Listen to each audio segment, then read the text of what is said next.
Bonjour mes super élèves. Donc aujourd'hui, je vous propose un conte sous le titre Le garçon aux grandes oreilles. Il était une fois dans un pays lointain, très lointain, un hakim, gouverneur, il avait un garçon qui avait de longues oreilles. Comme ce dernier en avait honte, il les cachait avec une calotte. Si cet art s'ébruite, il sera la risée de tout le monde. C'est pourquoi son père faisait appel à un coiffeur pour lui faire couper les cheveux à domicile, loin des regards indiscrets. Mais un jour, le coiffeur, rongé par la curiosité, voulut savoir pourquoi le garçon avait de longues oreilles. C'est ainsi qu'il commit l'irréparable. On le laissa couper les cheveux, puis on lui coupa la tête pour qu'on ne relève pas le secret. Les coiffeurs se succédèrent et posèrent la même question, et leurs têtes sautèrent après qu'ils coupèrent les cheveux du fils du gouverneur. Un jour, on fit venir un coiffeur qu'on dit discret. Il vit les grandes oreilles de l'enfant, mais ne chercha pas à savoir pourquoi. Il coupa les cheveux, mais avant qu'il s'en aille, le père lui recommanda de garder le secret s'il ne voulait pas se faire décapiter. Le coiffeur rentra chez lui, décontenancé, car le secret qu'il détenait prenait de l'ampleur et le gonflait petit à petit si bien que son corps devint trop lourd. Pour se libérer de ce poids qui l'écrasait depuis de nombreux jours, il se rendit dans un puits et cria, en se penchant vers le vide. « Le fils du gouverneur a de grandes oreilles. Le fils du gouverneur a de grandes oreilles. Le fils du gouverneur a de grandes oreilles. » La grenouille l'entendit et se mit à crier elle aussi.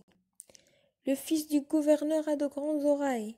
Le fils du gouverneur a de grandes oreilles. » Le pigeon venait se désaltérer près du puits, l'entendit et se mit à dire « Le fils du gouverneur a de grandes oreilles. Le fils du gouverneur a de grandes oreilles. » Le corbeau l'entendit et se mit à crier la même chose. Le fils du gouverneur a de grandes oreilles. Le fils du gouverneur a de grandes oreilles. Le fils du gouverneur a de grandes oreilles.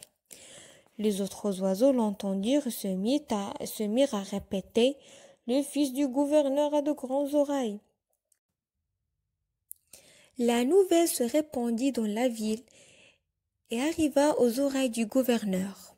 Furieux contre le coiffeur qui avait divulgué le secret, il promit de lui faire avaler sa langue. On le fit venir, mais il jura il nia en avoir parlé à quelqu'un. Le fils intervint et dit à son père que le coiffeur est sincère. Après tout, la nouvelle s'est propagée et tout le monde est aujourd'hui au courant. Cela ne sert à rien de tuer le coiffeur. Je suis une créature de Dieu. Je n'ai pas à rougir d'être différent des autres. Sur ce, le coiffeur fut lâché, le garçon libéré de sa hantise, sortit désormais sans calotte. Mon conte était parti avec la rivière et moi je suis resté avec les fils des généreux. Voilà, le conte est terminé. Vous avez bien compris? Alors n'hésitez pas d'écouter le texte 2 fois avant d'écouter l'explication. Et maintenant, je vous invite à faire une lecture attentive et silencieuse du texte. Après, vous pouvez réécouter le texte. Maintenant, vous êtes prêts? Allons-y. Il était une fois, dans un pays lointain, très lointain, un hakim, gouverneur. Il avait un garçon qui avait de longues oreilles. Comme ce dernier en avait honte, il les cachait avec une calotte. Alors, une calotte, c'est un petit bonnet rond qui ne couvre que le sommet de la tête. Cet art s'ébruite, il sera la risée de tout le monde.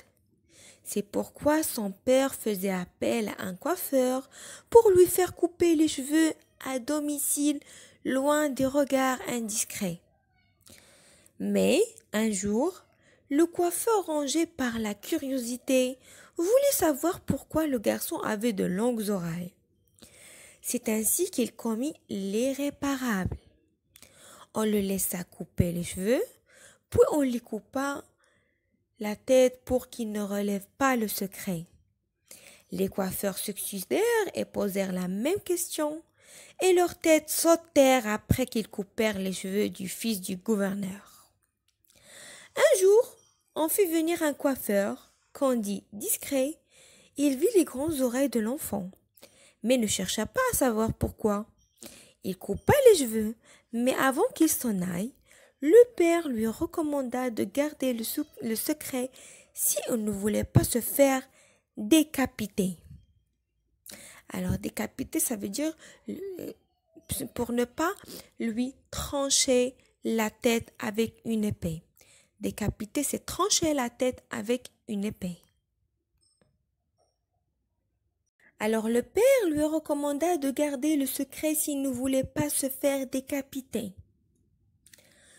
Le coiffeur rentra chez lui décontenancé. Décontenancé, ça veut dire bouleversé.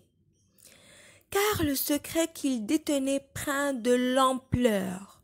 L'ampleur, ça veut dire le caractère de ce qui est ample, ce qui dépasse largeur et en longueur la mesure ordinaire. Alors, il prenait de l'ampleur et le gonflait petit à petit si bien que son corps devint trop lourd. Pour se libérer de ce poids qui l'écrasait depuis de nombreux jours, il se rendit dans un puits et cria en se penchant vers le vide. Le fils du gouverneur a de grandes oreilles. Le fils du gouverneur a de grandes oreilles. Le fils du gouverneur a de grandes oreilles. La grenouille l'entendit et se mit à crier elle aussi. Le fils du gouverneur a de grandes oreilles. Le fils du gouverneur a de grandes oreilles. Le fils du gouverneur a de grandes oreilles. Le pigeon venu se désaltérer. Alors on a déjà expliqué ce mot se désaltérer. C'est étrancher la soif. Ça veut dire apaiser la soif. Ça veut dire mettre fin à la sensation de soif. D'accord. Le pigeon venu se désaltérer près du puits l'entendit et se mit à dire « Le fils du gouverneur a de grandes oreilles. Le fils du gouverneur a de grandes oreilles. Le fils du gouverneur a de grandes oreilles. » Le corbeau l'entendit et se mit à crier la même chose. Les autres oiseaux l'entendirent et se mirent à répéter « Le fils du gouverneur a de grandes oreilles. » La nouvelle se répandit dans la ville et arriva aux oreilles du gouverneur. Furieux contre le coiffeur qui avait divulgué le secret. Divulgué, ça veut dire qu'il a dévoilé le secret. C'est dévoiler une information qui n'était pas censée être rendue publique. Alors, il a dévoilé le secret, divulgué le secret. Il promit de lui faire avaler sa langue. On le fit venir, mais il jura et nia en avoir parlé à quelqu'un. Le fils intervint et dit à son père que le coiffeur est sincère. Après tout, la nouvelle s'est propagée et tout le monde est aujourd'hui au courant. Cela ne sert à rien de tuer le coiffeur. Je suis une créature de Dieu.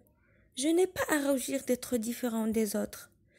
Sur ce, le coiffeur fut lâché, le garçon, libéré de sa hantise, sortait désormais sans calotte. Alors mes chers élèves, après avoir écouté et réécouté le texte et après votre lecture attentive et silencieuse, passons maintenant à l'explication. Alors comme vous voyez, le texte commence par « Il était une fois ». Alors qu'est-ce qu'on peut dire sur le genre de ce texte? Oui, c'est un conte. C'est le conte qui commence par cette formule d'introduction. Le conte commence par « Il était une fois ». Oui. Et ensuite, qu'est-ce qu'on trouve aussi dans le conte? Oui, c'est la formule de clôture. Voilà la formule de clôture. Mon conte était parti avec la rivière et moi je suis resté avec les fils des généreux. Ça s'appelle la formule de clôture. Puis, dans le texte, il y a le merveille. Le merveille, c'est que les animaux qui parlent. C'est ce qu'on appelle le merveilleux. Et à la fin du texte, il y a la morale.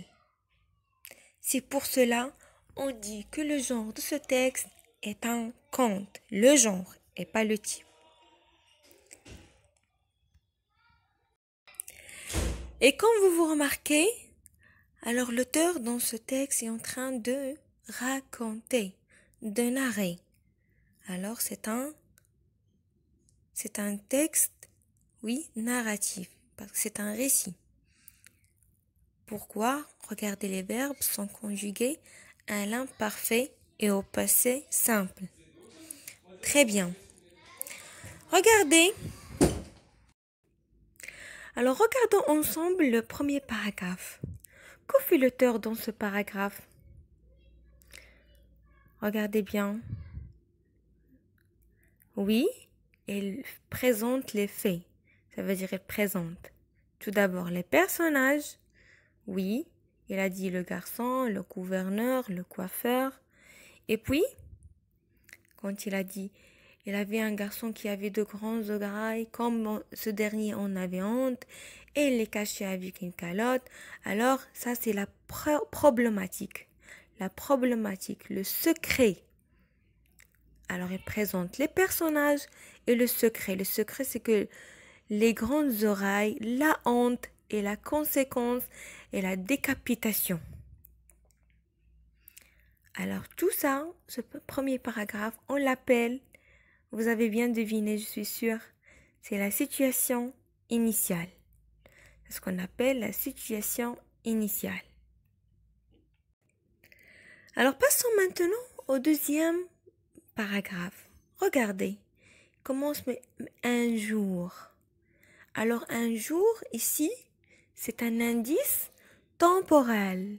C'est un indice temporel. Oui. À quoi ça sert cet indice temporel? Oui. C'est un élément perturbateur. Très bien. C'est un élément perturbateur, ce qui va déclencher le changement dans le texte. Oui, parce que c'est un récit et on a déjà étudié le schéma narratif. Très bien. Alors ici, un jour, c'est un indice temporel qui va déclencher, c'est un élément perturbateur qui va déclencher le changement dans le récit, dans le texte. Alors au troisième paragraphe, qu'arrive-t-il au coiffeur? Oui. Alors il est incapable de garder le secret. Il le rend lourd. Il le rend lourd. Oui. Après, pourquoi a-t-il choisi un puits? Alors il se libérait dans un puits pour que personne ne l'entende, pour éviter la propagation de secrets. Il a dit que quand il se rendit au puits, alors personne ne va l'entendre. Et quelle est la conséquence alors? La nouvelle se propage. Très bien. La nouvelle se propage. Et la figure de style ici utilisée pour montrer que la nouvelle se répand. Alors ici, l'auteur a utilisé la répétition pour nous montrer que la nouvelle se répand. La répétition, c'est le fils du gouverneur a de grandes oreilles. Et alors ici, il l'a répété plusieurs fois pour montrer que la nouvelle se répand. Alors la nouvelle se répand et le coiffeur la répand sans le faire exprès. Et à la fin, comme vous voyez, le garçon assume sa particularité et le coiffeur a la vie sauve.